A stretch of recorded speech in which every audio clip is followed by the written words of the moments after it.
Hello, everyone. My name is Annabella Marçal, and I'm the European Medicines Agency Liaison Official to the US Food and Drug Administration. I've been at EMA for 24 years, and I had different roles, including in clinical trials, pharmacovigilance, and inspections.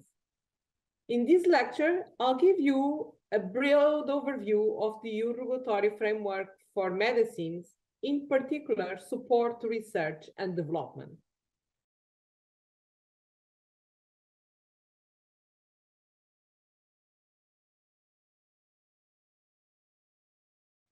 I'll start this lecture by giving an introduction to the European Medicines Agency and the EU regulatory network, and then we'll focus on the role of the EMA to support medicines development and the tools that are available for that. In particular, Innovation Task Force, scientific advice, pediatric investigation plans, orphan designation, the PRIME scheme, and the support to small and medium enterprises.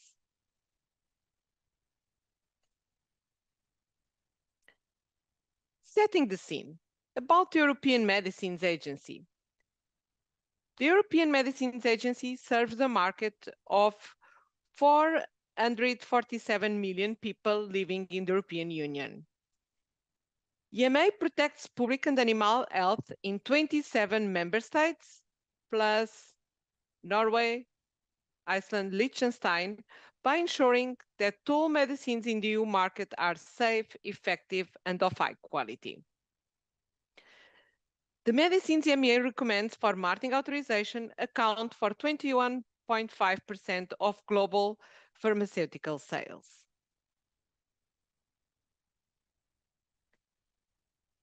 The European Medicines Agency is a decentralized agency of the European Union established in 1995. Initially located in London and currently in Amsterdam. The EMA is responsible for the scientific evaluation, supervision, and monitoring of human and veterinary medicines for use in the European Union. The EMA brings together the best scientific expertise on medicines from across the whole of the EU.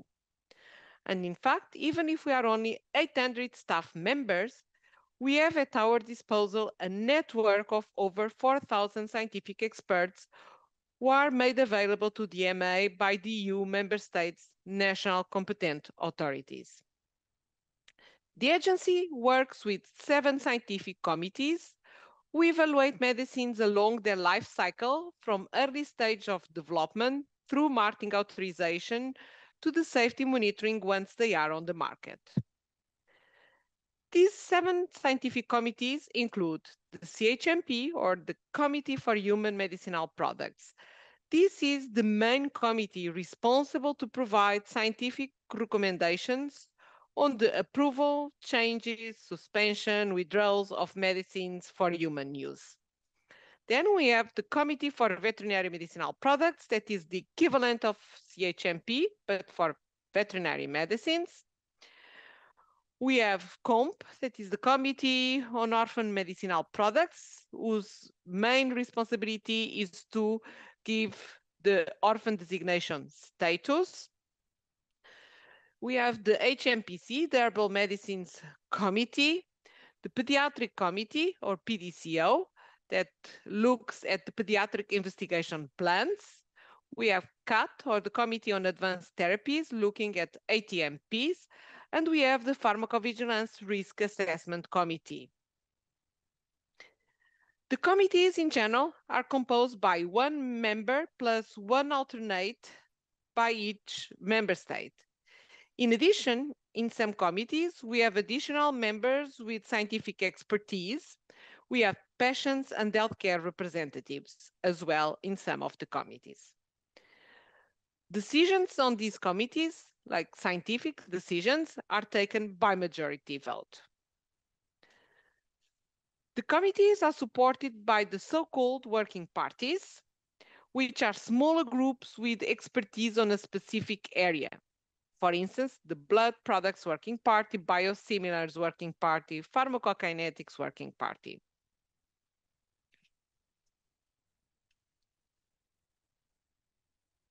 The European Medicines Agency is part of the EU Medicines Regulatory Network, which is made up of the national medicines regulator authorities from the 27 EU member states and the European Commission.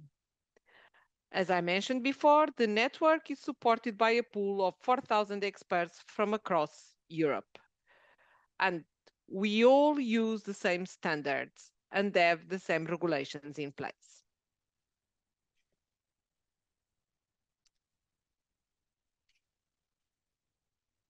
I'm going to give you some understanding of what is the role of the EMA in supporting research and development of medicines, i.e., before a marketing authorization application is submitted.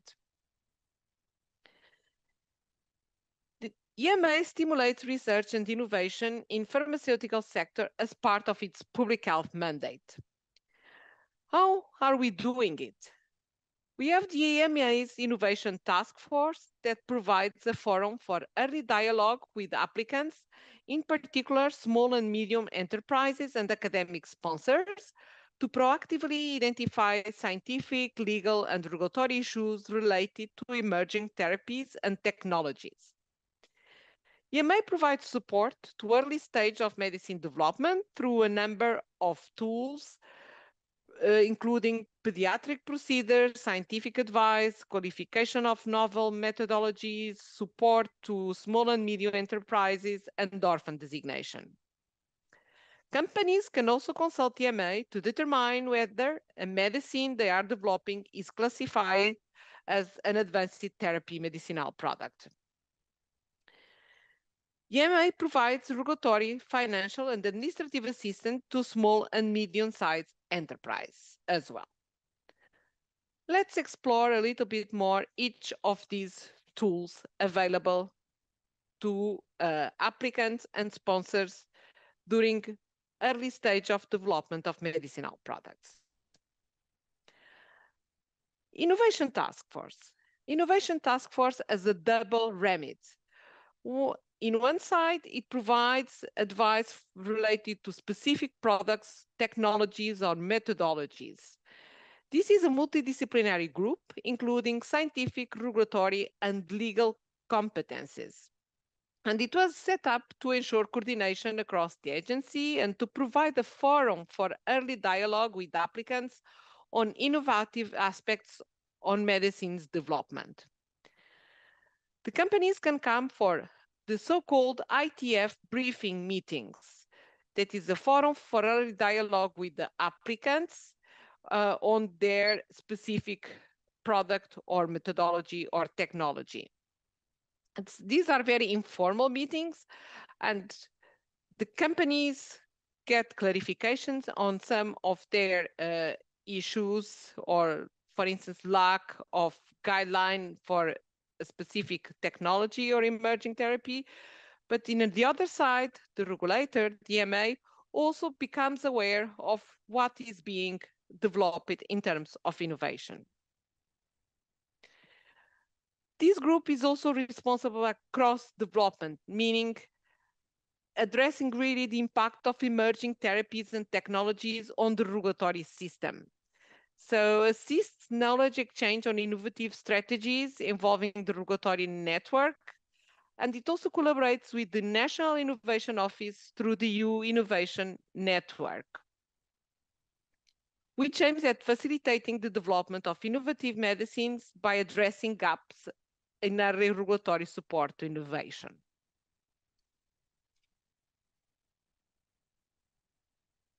Another tool available to companies, it's the so-called business pipeline meetings. The business pipeline meetings are a unique opportunity to establish a confidential and mutually beneficial discussion on a regulatory pipeline from a company. For example, what are the marketing authorization applications coming in the future, any pediatric investigation plans, scientific advice, orphan designation, extensions of existing authorizations. The primary goal of these meetings is to identify at an early stage any issues impacting the progress of the product portfolio.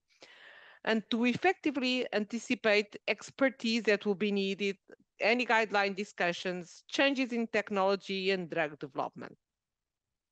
The focus is pretty much on general aspects of product portfolio, while specific scientific or regulatory issues can be discussed at scientific advice stage, pre-submission meetings, pediatric investigation plans, or orphan designation.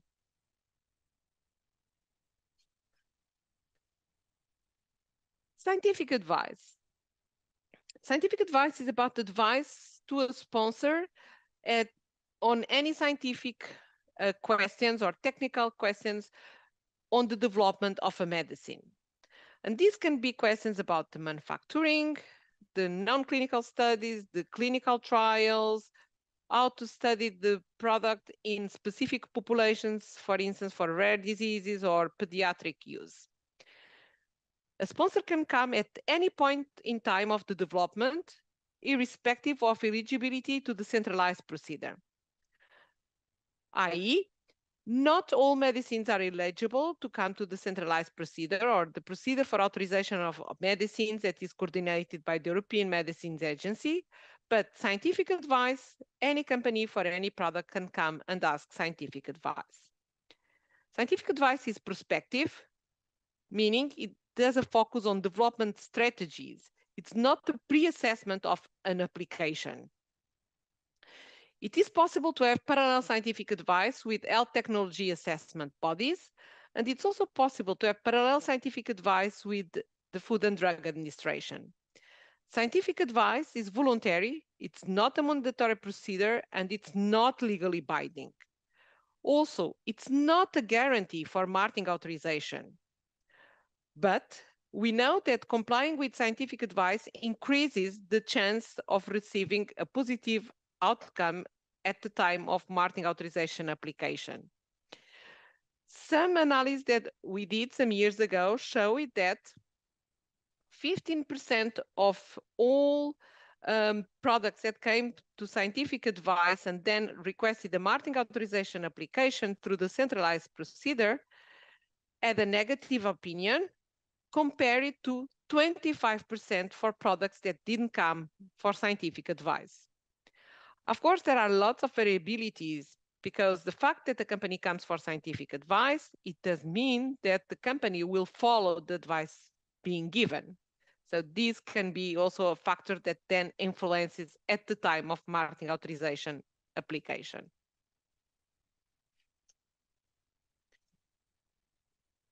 When is scientific advice procedure most useful? Scientific advice is most useful for innovative medicines,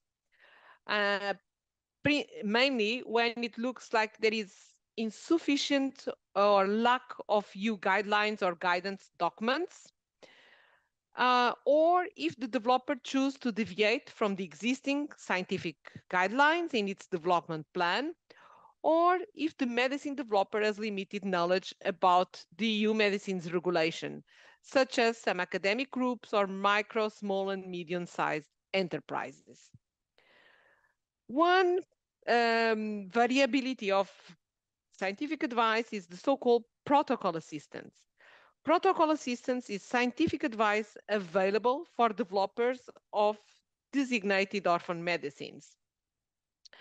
And this scientific advice, or this specific scientific advice for developers of orphan medicines, can also address questions related to the criteria for authorization of an orphan medicine, such as the demonstration of significant benefit or similarity or clinical superiority over other medicines.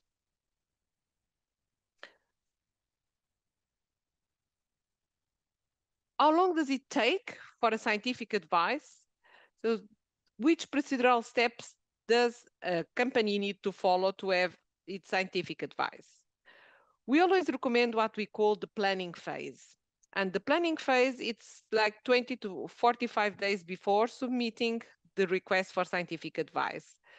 So the sponsor notifies the EMA that intends to submit a request for scientific advice. At that point in time, we will appoint the scientific advice working party coordinators. So these are two members from the Scientific Advice Working Party that will take the lead in the assessment of this scientific advice. And then there is the formal request that will be validated by the EMA. Once validated, then we start the evaluation phase. That is a 40 or 70-day procedure. And during this evaluation phase, the coordinators form assessment teams and prepare the report. After the report is prepared, there will be a discussion at the Scientific Advice Working Party. If requested and if considered needed, there is possibility for a meeting with the developer. The Scientific Advice Working Party can also consult experts or patients representatives. And finally, the Scientific Advice Working Party will provide a recommendation to the CHMP, will issue a final response letter to the sponsor on the specific request for scientific advice.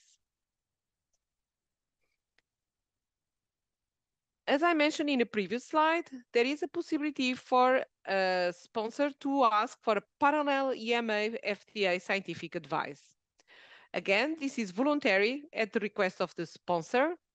It's usually accepted for priority products or a product with significant development challenges, and especially if limited clinical trial opportunities, for instance, such as rare disease. And what happens here is that the questions are put on product development, are put to both EMA and FDA. So it's a parallel procedure. And they are submitted at the same time.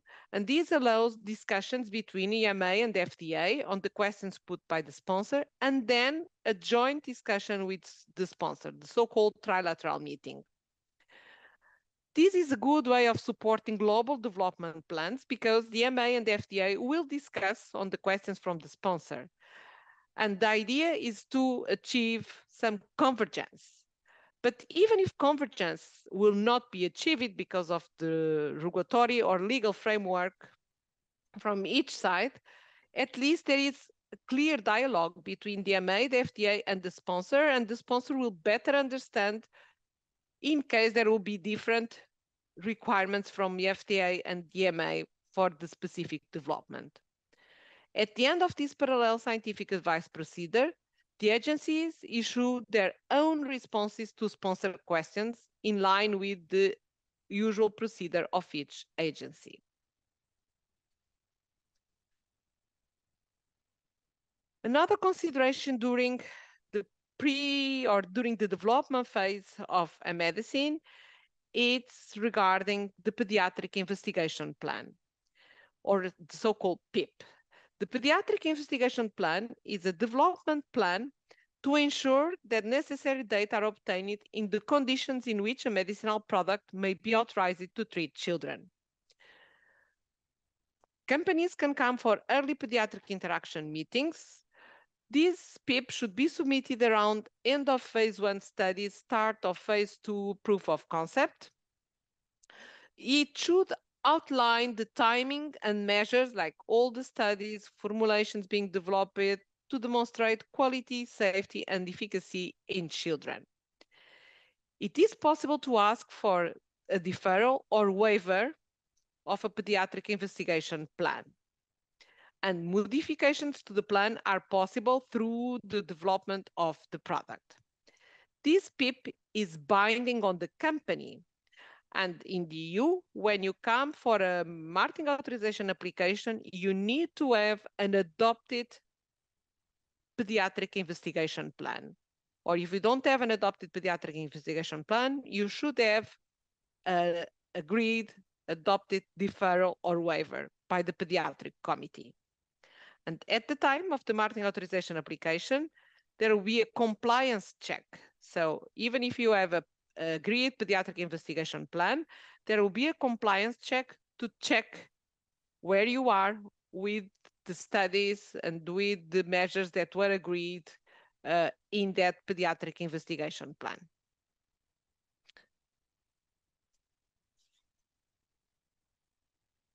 Orphan designation. The EMA is responsible for reviewing applications from sponsors for orphan designation. And orphan designation is in fact as a basis for the access to related incentives, such as development support, fee reduction for a number of activities, and 10 years of market exclusivity at time of marketing authorization. To qualify for orphan designation, a medicine must meet a number of criteria. It should be for a condition for which the prevalence should not be more than 5 in 10,000, or it must be unlikely that marketing of the medicine would generate sufficient returns to justify the investment needed for its development. It must be intended for the treatment, prevention of or diagnosis of a disease that is life-threatening or chronically debilitating, and no satisfactory method of diagnosis, prevention, or treatment of the condition can be authorized, or if such a method exists, the medicine must be of significant benefit for those affected by the condition. Scientific advice for orphan medicines is called protocol assistant, and as I mentioned before, also covers questions on the type of studies needed to demonstrate the significant benefit of the medicine. Assessment by the Committee for Orphan Medicinal Products is followed by the European Commission decision on designating a product as an orphan with orphan designation. It can be granted at any stage before marketing authorization application submission. Maintenance of the orphan designation needs to be confirmed before the granting of the marketing authorizations, and all designations are included in the Community Register of Orphan Medicinal Products for Human Use.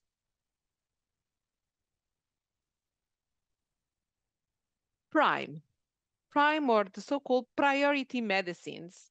It's a scheme that was launched by the European Medicines Agency in 2016. And it aims to foster development of medicines with major public health interests and an unmet medical need. What are the advantages of a company coming for PRIME? If PRIME status is granted, there will be an increased support during development to the company. There will be an early appointment of rapporteurs. Rapporteurs are the members of the committees that take the lead on the assessment of a certain medicinal product. In general, for CHMP, for the Committee of Human Medicinal Products, there is a rapporteur and a co-rapporteur appointed for each product. But in addition to the CHMP rapporteurs, there could be also appointment of a CAT, Committee for Advanced Therapies rapporteur, if the product is an ATMP.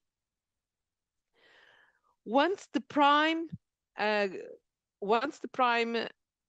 status is granted, a kickoff meeting will be organized with the EMA coordinator and the rapporteurs that have been appointed. In general, that kickoff meeting happens 3-4 months after the granting of the PRIME status. There will be also later on in the development, there will be a submission readiness meeting, and this happens in general around 1 year before the submission of the marketing authorization application. Other advantage of the PRIME designation is that there will be possibility for scientific advice at key development milestones, and under certain criteria, there will be also possibility for expedited follow-up scientific advice with shortened timelines. This PRIME scheme tries to make better use of existing regulatory and procedural tools. It enables also accelerated assessment of medicines. It does mean that medicine that is under PRIME scheme will be granted accelerated assessment, but there is an increased potential to get it.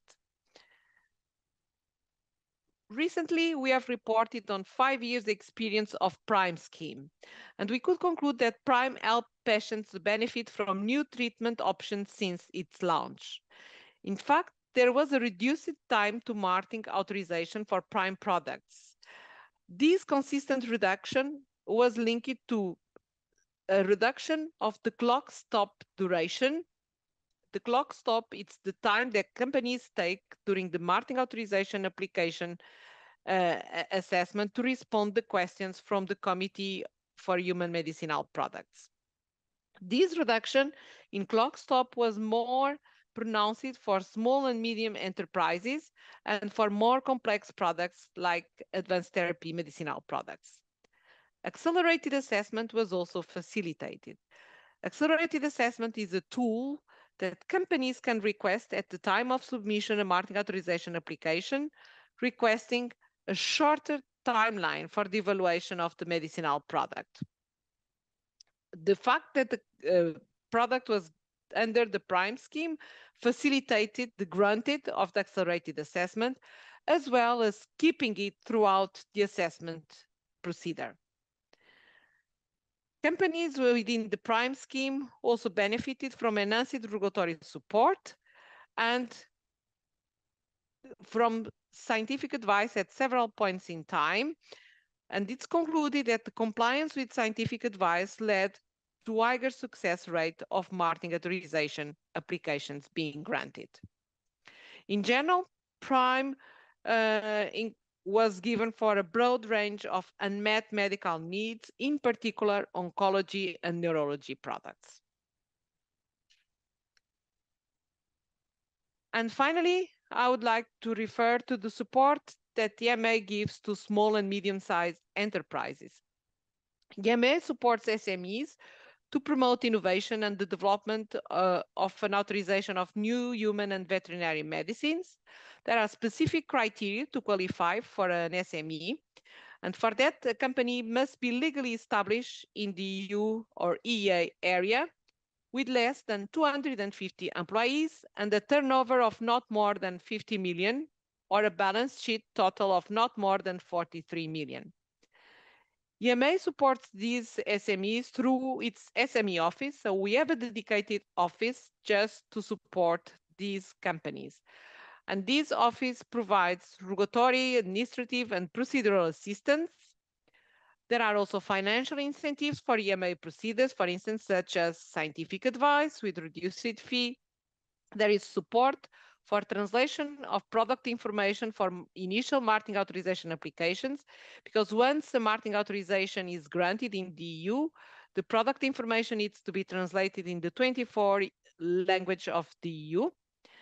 And there is also a lot of communication and engagement activities, such as info days, newsletters, and target mailings for these companies. So this was a brief summary of the tools that are available from the EMA to support research and development in advance of submission of a marketing authorization application. Let's test your knowledge now. So a few questions, true or false. The EU regulatory network for medicines includes the European Commission, the European Medicines Agency, and the EU member states regulatory authorities. This is true, and we work together. It's because of that we call it the EU regulatory network. We make use, as I mentioned, we make use of the resources available to the network, and everyone contributes.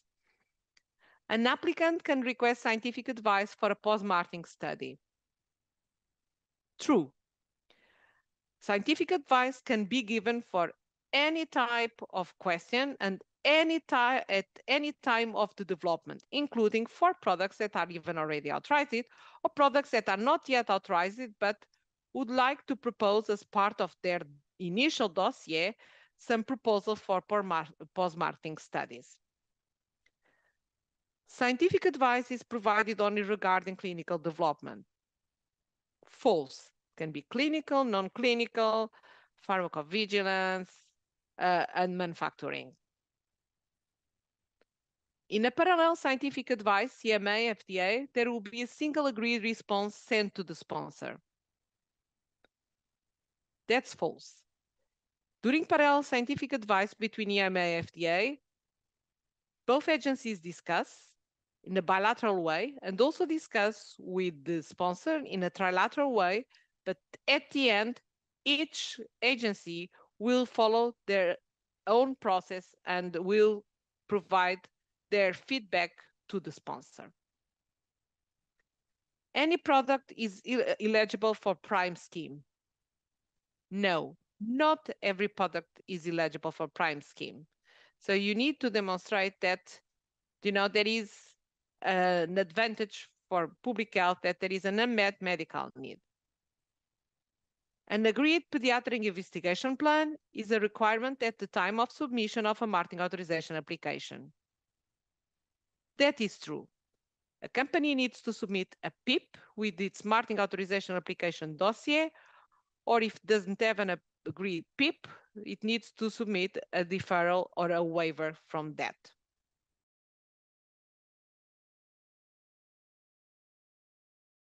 Thank you very much.